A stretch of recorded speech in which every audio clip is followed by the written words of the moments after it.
गोरखपुर मुख्यमंत्री जी का गृह जनपद है, परंतु उसके पास ही चिल्लूपार पड़ता है। चिल्लूपार के आसपास में बाढ़ का हमेशा आगोश लगा रहता है, इस पे आपका क्या कहना है? यार तो ये प्रश्न तो आपको मुख्यमंत्री जी से पूछना चाहिए। भी आप विपक्ष पार्टी के हैं। हाँ, तो हमने देखिए उनका ये है कि गोरखपुर के अलावा, जो गोरखपुर पार्लियामेंट के अलावा है, पूरे गोरखपुर और उत्तर प्रदेश की उपेक्षा की जा रही है। खासकर चिल्लूपार दक्षिणांचल जो गोरखपुर का हिस्सा है, जैसा आपने बाढ़ की बात कही, निश्चित रूप से बाढ़ से प्रभावित है। नदियां हैं, नाले हैं, ढेर सारी चीजें, लेकिन सरकार का ध्यान इधर कभी नहीं गया। और प्रतिनिधियों ने इस पे कभी, जिनकी जिम्मेदारी आपने दी है, जिन प्रतिनिधियों की जिम्मेदारी दी गई है, वो अपनी जिम्मेदारी का पालन नहीं किए। कायदे से उनको सदन में इस बात को उठाना चाहिए था और सरकार को बाध्य करना चाहिए था कि हमारे क्षेत्र की जनता पीड़ित है बाढ़ से, उसका बाढ़ से बचाव का कार्य किया जाना चाहिए।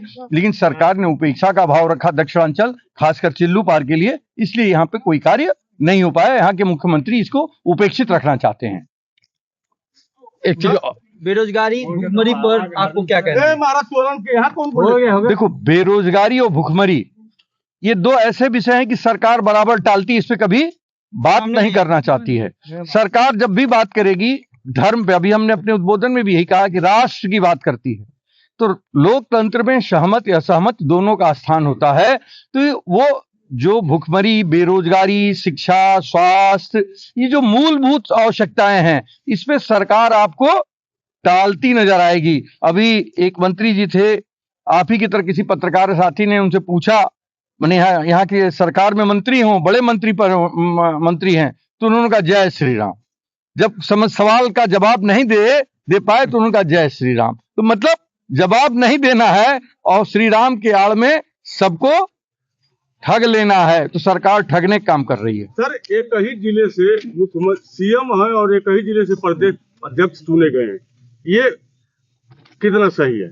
देखो, सही गलत का निर्णय ये तो पार्टी करेगी यार, ये हम कैसे कह सकते हैं। हाँ, उसके बारे में नहीं, राजनीति तो है नहीं, राजनीति ये तो उनका पार्टी का इंटरनल मामला है ना, ये हम और आप नहीं तय कर सकते। पार्टी क्यों कर रही है, इसका फैसला तो पार्टी करेगी, हम कैसे कर सकते हैं, या आम जनमानस कैसे कर सकता है? ये तो पार्टी के लोग करेंगे ना। उन्होंने क्यों कर रखा है, उनसे बात करो आप, ये पार्टी के लोगों से बात करो। अच्छा, 50 विधायक, बीजेपी के 50 ब्राह्मण की बैठक हुई विधायक की, हाँ। तो उसपे बहुत से हुआ, प्रदेश अध्यक्ष ने उस पर बड़ा टिप्पणी किया। तो क्या कोई समाज एक बार, और अन्य समाज भी लोग बैठक करते हैं, तो उसपे कभी बीजेपी का नहीं आया, लेकिन ब्राह्मण समाज की बैठक हुई तो इसमें बहुत हुआ। देखो, ब्राह्मणों से सब लोगों को भय लगता है, और इतिहास में कहा है कि ब्राह्मण अगर मतलब अपना विभिन्नता छोड़ दे, जैसे कहते हैं ना, ब्राह्मण जो मतैक्य होता है, शास्त्रार्थ करना जानता है, तो जानते हैं कि अगर ब्राह्मण इकट्ठा हो गया तो सरकार गिर जाएगी। तो सरकार गिरने की स्थिति में आ गई थी, इसलिए ब्राह्मणों से डर गए। और जो मना कर रहे हैं बैठक के लिए, कुछ दिन पहले ही अपनी जात की बैठक में गए थे, तो किस मुंह से मना कर रहे हैं वो तो वही जानते होंगे। जब अपनी दूसरी जातियों की बैठक आप कर रहे हो और ब्राह्मण इकट्ठा हो रहा तो आपको दर्द हो रहा है, तो ऐसी दो तरफा बात कैसे चलेगी? ये दो तरफा बात है। मैंने अब अगर उसको और शब्दों में कहना थोड़ा उचित नहीं है, लेकिन ये जो भी सरकार ने कहा, ये जो लोग सशंकित होते हैं, डरपोक होते हैं, भीरू होते हैं, वो लोग ऐसे कृत्य करते हैं। बीजेपी सरकार की एक अच्छी योजना थी एसआईआर और प्रधानी पंचायत सूची को देखते हुए दोनों में काफी अंतर है, इस पे आपका क्या कहना है? जब दोनों में आपने प्रश्न और उत्तर दोनों दिया, अच्छी योजना में अंतर नहीं होता है। एक में 4 करोड़ का अंतर है, तो अच्छी योजना क्या है? उनकी योजना ठगने की है, मारीच की योजना है, जिसने मायावी रूप धरा था। तो उसी तरह से ये मायावी मामला है, ये सरकार भी मायावी है और सबको ठगने का काम कर रही है। हम कब तक समझेंगे, बस इसी की बात है। प्रभु श्री राम में, प्रभु श्री कृष्ण में हमेशा अंतर बताया जाता है। वर्तमान सरकार जो राम को लाए हैं, हम उनको लाएंगे, इस पे आपका क्या कहना है? देखिए, पहली बात जो ये कहते हैं वो सरासर झूठ और अहंकार है। राम को कोई नहीं लाया है, राम सबको लाए हैं, ऐसी मेरी आस्था है। और जो सनातन में आस्था रखते हैं, हम राम के लाए हुए हैं, राम हमारे लाए हुए नहीं है। यही हमने कहा, मायावी है, मारीच है। इस गांव के सभी सम्मानित बंधुओं, नौजवान दोस्तों, उपस्थित मातृशक्ति बंधुओं, सर्वप्रथम आप सभी लोगों को आंग्ल नव वर्ष अभी 10 दिन पहले प्रारंभ हुआ, उसकी बधाई देना चाहता हूं। इसके साथ ही साथ अभी 4 से 5 दिन बाद मकर संक्रांति का त्योहार प्रारंभ होगा, जिसको खिचड़ी भी हम कहते हैं, और भगवान सूर्य उत्तरायण की तरफ होंगे और ऋतु परिवर्तन प्रारंभ होगा। तो मकर संक्रांति और खिचड़ी की भी बधाई आप सभी लोगों को अपनी तरफ से देना चाहता हूं इस स्वजन मिलन समारोह में। अभी लोक गायक कलाकार साथी हम लोग बैठे थे तो भगवान शंकर की स्तुति कर रहे थे गीत के माध्यम से। प्रधान जी ने कहा लगता है ये भाजपा का मंच है। हमने कहा नहीं, लोकतंत्र में सहमति और असहमति, जितना महत्व सहमति का है लोकतंत्र में उतना असहमति का है, और लोकतंत्र बिना असहमति के चल नहीं सकता है। जब देश आजाद हुआ, हालांकि ये विषय राजनीतिक होता जा रहा है, स्वजन मिलन समारोह है, लेकिन इस बात को कहना, क्योंकि हमारी बात हुई थी इसलिए मैं इस बात को पूरा करना चाहता हूं। तो सहमत जब देश आजाद हुआ, संविधान सभा की बैठकें हुई, तो उसमें सहमति और असहमत दोनों के स्वर थे, और दोनों के स्वर जो है राष्ट्र प्रेम से प्रेरित थे। कोई भी असहमत का शब्द या असहमत की बात राष्ट्र प्रेम के खिलाफ नहीं थी। लेकिन दुख इस बात से होता है कि वर्तमान समय में असहमत को राष्ट्र का विरोधी घोषित किया जा रहा है। अगर पार्लियामेंट में किसी ने सरकार के खिलाफ, विधानसभा ने अगर सरकार के खिलाफ अगर आपने बात की तो आप राष्ट्रद्रोही घोषित किए जा रहे हैं। अगर किसी और दल का मंच है, भगवान का नाम आ गया, जैसे पेटेंट करने की बात हो गई है कि जब पेटेंट, भगवान को भी पेटेंट करा दिया जा रहा है। आस्था जो भगवान सबको लेकर आए हैं, उन भगवान को भी लेकर आने की बात हो रही है। सोचिए, हम कहते हैं कि भगवान हम सबके रक्षक हैं, हम सबको लेकर आए हैं। हम भगवान को याद करते हैं, प्रभु राम को याद करते हैं, भगवान शंकर को याद करते हैं, त्रिदेव को याद करते हैं। अब तो कोई व्यक्ति उनको भी उंगली पकड़कर लेकर चला आ रहा है, अर्थात भगवान को भी लेने वाला व्यक्ति हो गया है। तो कितनी विडंबना है ये, जो भगवान सबका भरण कर रहे हैं। अगर कहा जाता है सनातन धर्म में कि भगवान सबकी रक्षा करेगा, यही तो हम कहते हैं, भगवान हमारी रक्षा करेगा, आपकी रक्षा करेगा। लेकिन अब तो भगवान की भी रक्षा करने वाले लोग आ गए हैं और उनको राष्ट्र प्रेमी हम बोल दे रहे हैं। क्यों? राष्ट्र भक्त हैं, बाकी लोग राष्ट्रद्रोही हैं। हर कार्य के लिए व्यक्ति नियत होता है। समाज ने, जैसे ये मंदिर बना तो इसकी पूजा के लिए पुजारी जी हैं, ग्राम सभा है तो ग्राम सभा का दायित्व ग्राम प्रधान जी के ऊपर है, विधानसभा है तो विधानसभा का दायित्व वहां के प्रतिनिधि के ऊपर है। लेकिन धर्म का काम राजनीति का व्यक्ति कैसे कर लेगा?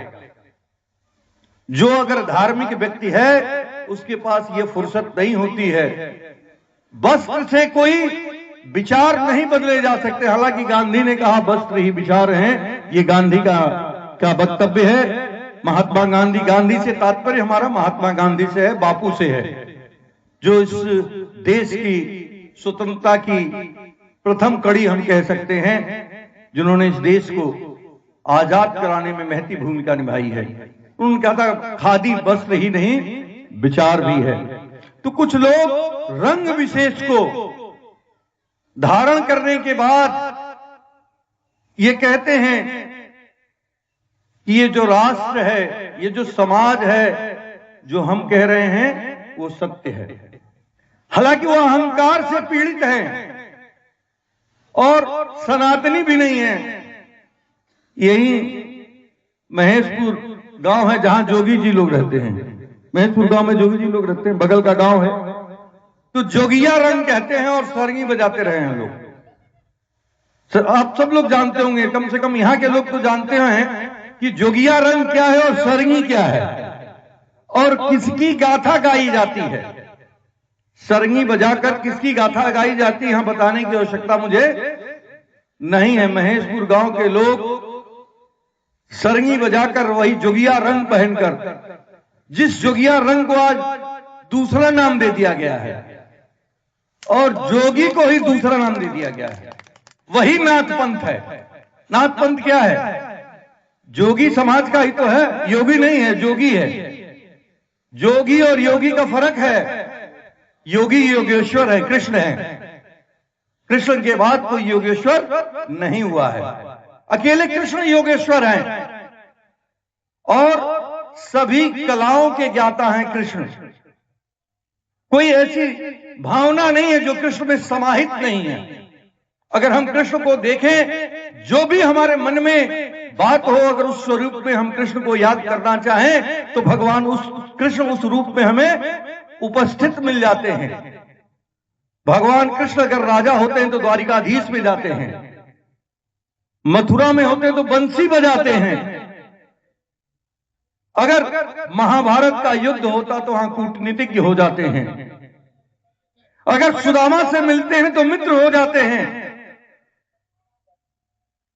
अगर गौओं के बीच में होते हैं तो गोपालक हो जाते हैं। तो अगर हमारे मन में कोई भी बात हो, किसी भी तरह की कल्पना हो, तो वो कृष्ण है, वो योगेश्वर है और वो योगी हैं। योगी वो व्यक्ति नहीं हो सकता जिसके पास अहंकार हो, कतई वो व्यक्ति नहीं हो सकता जिसके पास अहंकार हो।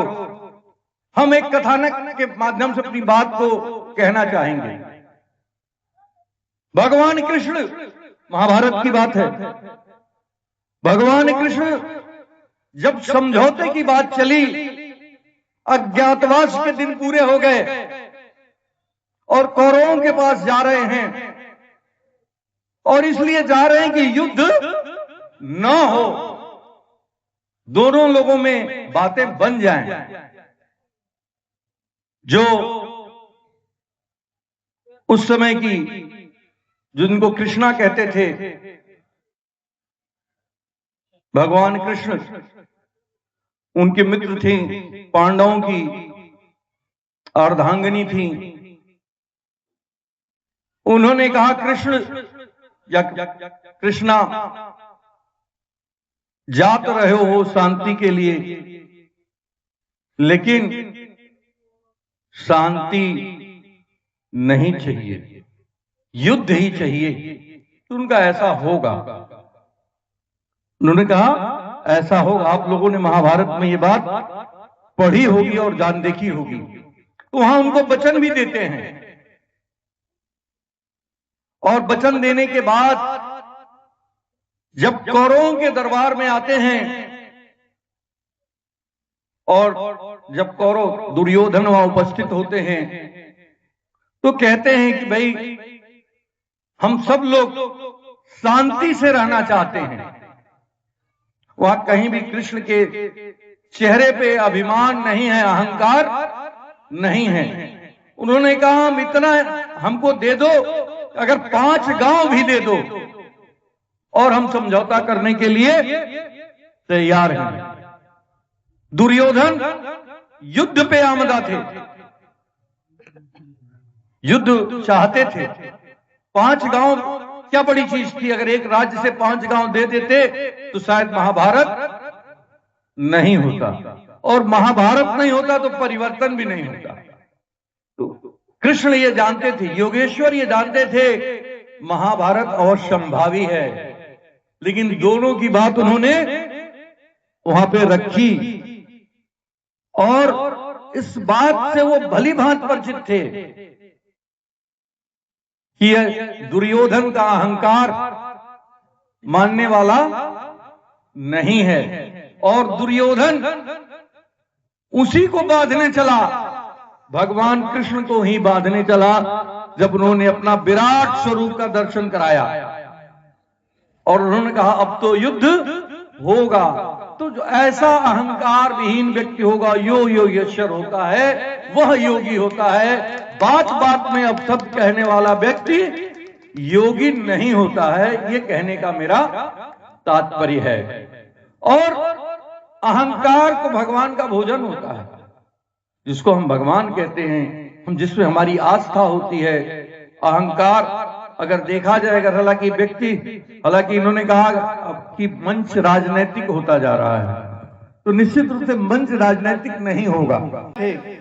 और भगवान राम के पुरोहित भी थे, आचार्य रावण भगवान राम के पुरोहित भी थे, रामेश्वरम की स्थापना भी की थी। भगवान राम को अगर आचार्य चाहिए था तो शैव और वैष्णव उस पूरे क्षेत्र में एक ही था, और वो कौन थे? आचार्य रावण थे, जो शैव और वैष्णव दोनों पद्धति के ज्ञाता थे, ब्रह्मा की संतति थे। तो अहंकार वहां था। राम में और रावण में क्या अंतर था? उन्हें राम को अहंकार का ज्ञान था और रावण को ज्ञान का अहंकार था। यही राम और रावण का मोटा अंतर हो जाता है। तो जिसके पास अहंकार होगा वो लोकतंत्र में उसका स्थान नहीं होगा। अब बिना लोकतंत्र, चूंकि हमारा ये देश, हमारा ये समाज एक लोकतांत्रिक पद्धति से चलता है, हम बिना लोकतंत्र के इस समाज की कल्पना नहीं कर सकते। भारतवर्ष दुनिया का सबसे बड़ा लोकतांत्रिक देश है। हम जो भी बात कहते हैं सहमति और असहमति से कहते हैं। किसी भी बात को अगर कहते हैं तो हमें सहमति होती है, असहमति होती है, और उस पे हम अपने तर्क को रखते हैं। सदन की स्थापना हमारे पूर्वजों ने इसीलिए की थी कि हम अपनी बात को सहमति और असहमति के आधार पे निर्णय करेंगे। जो बात सत्ता पक्ष, इसी राजतंत्र और लोकतंत्र में बुनियादी फर्क यही है। राजतंत्र में राजा की आज्ञा प्रमुख होती है, जैसे आजकल वर्तमान में हो गई है कि जो राजाज्ञा हो गई उसको आप हटा नहीं सकते, और बहस के द्वारा या तर्क के द्वारा अपनी बातों को रही नहीं रखते। तो ये राजाज्ञा हो गई, ये राजतंत्र हो गया। और लोकतंत्र क्या हुआ? जब बहस करके उस पवित्र पावन मंदिर जिसकी स्थापना हमारे पूर्वजों ने की है, जब अपनी तर्क के आधार पे अपनी आवाज को उठाते हैं, जनता की बातों को, लोगों की समस्याओं को उस प्लेटफॉर्म पे रखते हैं, और वहां से जब समाधान निकलता है तो लोकतंत्र होता है। इसीलिए लिच्छवी गणराज्य इस देश का या दुनिया का सबसे पहला लोकतंत्र है। लिच्छवी गणराज्य दुनिया का सबसे पहला लोकतंत्र है। ऐसी मान्यता इतिहासकारों की है कि लिच्छवी गणराज्य में सबसे पहले लोकतंत्र की स्थापना की गई थी। हालांकि अगर इससे भी पहले अगर हम चले तो भगवान परशुराम को अगर हम देख लें तो भगवान परशुराम को जब सहस्त्रबाहु से लड़ना हुआ तो उन्होंने क्या किया? सभी लोगों को इकट्ठा किया, पूरे समाज को इकट्ठा करने का काम भगवान परशुराम ने किया। तो यही तो लोकतंत्र है कि हम समाज के सब लोगों को अन्याय के खिलाफ इकट्ठा करें। तो आज जो अन्याय हो रहा है समाज में, अन्याय कैसे हो रहा है? आपको बोलने की छूट नहीं है। लोकतंत्र में न्यायपालिका एक प्रमुख स्तंभ है हमारा। किसी व्यक्ति को फरमान जारी करने का हमारे संविधान ने जगह नहीं दी है। अगर कोई डिस्प्यूट है, अगर कोई विवाद है, तो न्यायपालिका के माध्यम से हल होना चाहिए। और आज आदेश के माध्यम से बुलडोजर एक नया शब्द आ गया है। अब बुलडोजर सही है कि नहीं है, हालांकि उसका नाम बुलडोजर नहीं जिसको बुलडोजर कहा जाता है। जिस मशीन को बुलडोजर कहा जाता है, अगर उसको आप लोग तलाशेंगे तो नाम उसका बुलडोजर नहीं है। लेकिन अब बुलडोजर एक शब्द आ गया है, एक प्रचलन आ गया है कि बुलडोजर से हम घर गिरा देंगे। तो तानाशाही हुआ कि ये लोकतंत्र हुआ। हमने चुनाव लोकतंत्र का किया या तानाशाह का चुनाव किया है? तानाशाह का हालांकि चुनाव नहीं होता है, व्यक्ति तानाशाह हो जाता है। तो आज जब तानाशाह अगर हो जाएगा तो अहंकारी, जब अहंकारी होता तभी उसको तानाशाह हम कहते हैं। और अहंकार क्या होता है? रावण से बड़ा कोई ज्ञानी नहीं था, उससे बड़ा कोई बलवान नहीं था। अगर हम आस्था के हिसाब से देखें तो 9 ग्रह को अगर किसी ने नियंत्रित किया था तो आचार्य रावण ने 9 ग्रहों को भी नियंत्रित करने का कार्य आचार्य रावण ने किया था। लेकिन अहंकार की वजह से भी वो राम से हार गए। जिनको वो बनवासी कह रहे थे, उस राम से उनको हारना पड़ा। तो अहंकार नहीं होना चाहिए, जनमत की बात होनी चाहिए, बहुसंख्यक की बात होनी चाहिए। लोकतंत्र बहुसंख्यक की बात करता है, जनादेश की बात करता है। इसीलिए शब्द हम जनादेश प्राप्त करने की बात करते हैं कि हम जनादेश मतलब लोगों का आदेश, जनमत का आग्रह, जन संग्रह, इस तरह के शब्दों का हम प्रयोग करते हैं। तो आज जो वर्तमान में है सहमति और असहमत में, अगर आप असहमत हैं राजा से तो आप राष्ट्रद्रोही, एक नया शब्द हो गया राष्ट्रद्रोह और राष्ट्र प्रेम। तो राष्ट्र प्रेम कौन है? जो राजा से सहमत है। राजा इसलिए कह रहे हैं कि जो उनके व्यवहार हैं वो लोकतांत्रिक नहीं है, वो राजतंत्र से उनका व्यवहार है, इसलिए वो राजा है। तो यहाँ पे राजा का स्थान नहीं है। राजा प्रजा को हमारे पूर्वजों ने आज से बहुत पहले, अभी हम अपना गणतंत्र मनाने जाएंगे तो गणतंत्र दिवस को याद करेंगे। संविधान को हमने अपना स्थापना की है, 26 जनवरी को गणतंत्र दिवस अभी हम मनाएंगे। तो ढेर सारी बातें हालांकि गणतंत्र दिवस में अभी आएंगी, उनको भी हम याद करेंगे। लेकिन इतिहास में ये काला दिन भी याद किया जाएगा कि जब राज सत्ता अहंकारी हो गई थी, राज सत्ता वेश में रंग के आधार पर निर्णय करने लगी थी। हालांकि नाथ पंथ और सनातन में अंतर बहुत है। पंडित जी लोग हैं, आचार्य हैं, सभी लोग विद्वान लोग हैं, यहाँ हमसे विद्वान सभी लोग हैं, हमें इतना ज्ञान नहीं है। लेकिन नाथ पंथ सनातन के खिलाफ पैदा हुआ है और इस्लाम के करीब है। नाथ पंथ इस्लाम के करीब है। कैसे करीब है? कोई भी नाथ पंथ में व्यक्ति, देखिए, जो सनातनी होता है वो यज्ञोपवीत को धारण करता है, वो तिलक को धारण करता है, वो शिखा को धारण करता है, वो अंतः वस्त्र को धारण करता है, तब वो सनातनी होता है। आपने भी गीत गाए, भोले शंकर के गीत गाए, काशी बाबा, बाबा विश्वनाथ के गीत गाए। तो सनातनी कौन, किसको कहते हैं हम? जो ये धारण करता है बिना शिखा के। आप किसी को सनातनी मानते हैं क्या? यज्ञोपवीत अगर धारण नहीं किया तो आप उसको सनातनी मानते हैं क्या? अगर तिलक नहीं लगाया तो उसको हम सनातन स्वीकार नहीं करते हैं। और नाथ पंथ में सबकी मनाही। अगर कोई ये कह दे कि ऐसा नहीं है तो हम अपनी बात को वापस ले लेंगे। नाथ पंथ में ये तीनों चारों चीजों की सबसे पहली बात तो वो अंतः वस्त्र ही नहीं धारण करते हैं और बिना हमारे वहां पिछोटा पहने कोई धार्मिक कार्य होता ही नहीं है। तो आज की जो वर्तमान स्थिति है, अहंकार को आपको हराना है। जो राजा अहंकारी हो गया है, अहंकार को हराएंगे कि नहीं हराएंगे? व्यक्ति को नहीं हराना है, अहंकार को हराना है, अहंकार को पराजित करना है। जिस दिन हम अहंकार को पराजित कर लेंगे, इस समाज की उन्नति अपने आप हो जाएगी। क्योंकि जब तक अहंकारी रहेगा, क्योंकि उस व्यक्ति को इस समाज के बारे में ज्ञान नहीं है। यह गंगा जमुनी तहजीब का देश है। यहाँ हर लोगों ने अपनी शहादत दी है इस देश के लिए। इस देश में हर समाज के लोगों ने शहादत दी है, तब ये देश राष्ट्र बना है। एक एक व्यक्ति ने शहादत दी है। अगर मंगल पांडे ने शहादत दी है, चित्तू पांडे ने शहादत दी है, तो वीर अब्दुल हमीद ने भी शहादत देने का काम इस देश में किया है। तो कोई ऐसा नहीं है। अगर चौरी चौरा को अगर आप देखें तो उसमें जाति धर्म से उठकर लोगों ने देश के लिए लड़ाई लड़ने का काम किया था। तो आज बंटवारे से ये देश नहीं इकट्ठा होगा। आप देखिए SIR की बात कभी हो गई थी, हालांकि बातें बढ़ती जा रही है। अगर आप बोल 2 मिनट में बात खत्म करेंगे, हालांकि देर नहीं लेंगे। SIR की बात हो रही थी। कितनी विचित्र विडंबना है, विडंबना है। 12 करोड़ या 13 करोड़ के लगभग विधानसभा में या लोकसभा में मतदाता है ना उत्तर प्रदेश में। ये मेरा आंकड़ा नहीं है, ये उत्तर प्रदेश सरकार या भारत सरकार या चुनाव आयोग जिसको भी कहते हैं उसका आंकड़ा है। और 17 करोड़ के लोग ग्राम सभा और पंचायत के में लोग हैं। उत्तर प्रदेश एक ही है, लेकिन आंकड़े दो हैं। अगर ग्राम सभा में 17 करोड़ लोग हैं तो इसमें 12 करोड़ लोग कैसे हो जाएंगे, या इसमें 12 है तो इसमें 17 कैसे हो जाएंगे? ये विडंबना है।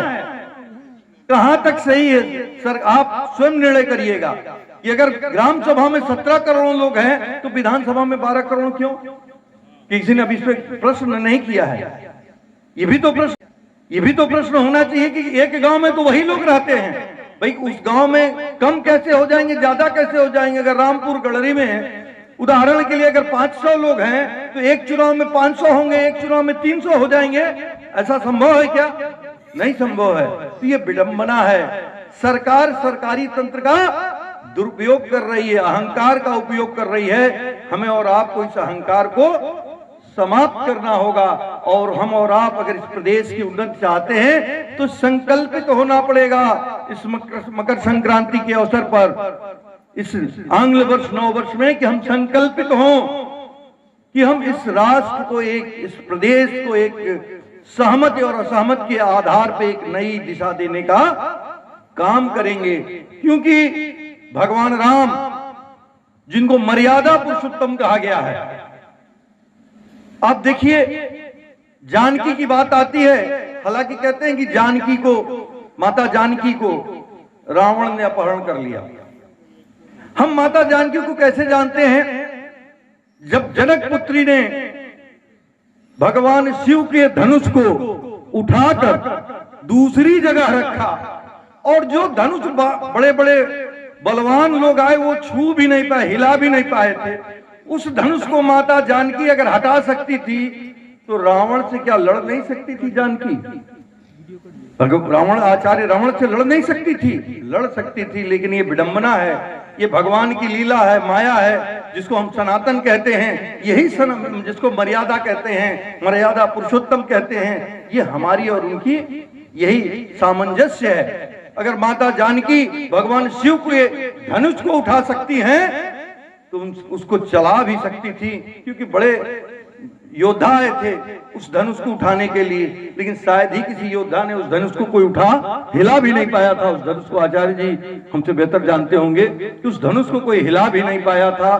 तो माता जानकी से हम कैसे ये उम्मीद कर लें कि वो कोई आएगा और उसके ऊपर कोई बात नहीं कहेंगी? और वो कैसे ये जान जाएंगे हिरण सोने का होता है? ये तो राजघराने से थी, वो जानती थी कि हिरण सोने का नहीं, वो मायावी है, मारीच है। तो सरकार भी मायावी है, मारीच है सरकार, और इस मायावी से मुक्ति चाहिए होगा। और जब राम का तीर लगेगा, अगर हे राम कहेगा, अगर लक्ष्मण चले जाएंगे तभी सीता जाएंगी। इससे हमें और आप, मायावी से हमें और आपको सावधान रहना होगा। क्योंकि पहले ही बात हो चुकी, बहुत राजनीतिक बात नहीं होनी चाहिए, तो राजनीतिक बात हम नहीं करना चाहेंगे। और धर्म का परिसर है, और हरिमोहन जी ने बहुत सुंदर आयोजन किया। मैं इनका बहुत बहुत आभारी हूँ कि इन्होंने बहुत सुंदर आयोजन किया। और सबसे बड़ी बात, आप सभी लोगों से मिलने के लिए जगह दी, बुलाया, आप हम सब लोग मिले, आप यहाँ आए, और आप सभी लोगों को बहुत बहुत बधाई। नववर्ष और मकर संक्रांति दोनों की, और गणतंत्र दिवस भी है, उसके बाद ही आ रहा है। 3 त्योहार इस महीने में आएंगे। इस सब की बधाई आप सभी लोगों को। और इसी के साथ, चूंकि देर हो गई है और मेरे ख्याल से सब की बिजली ने भी साथ छोड़ दिया यही सरकार की व्यवस्था है कि ग्रामीण क्षेत्र में कितनी देर बिजली वो दे रहे हैं। इस व्यवस्था ये भी कह रहे कि बंद हो जाए, बोलने की जरूरत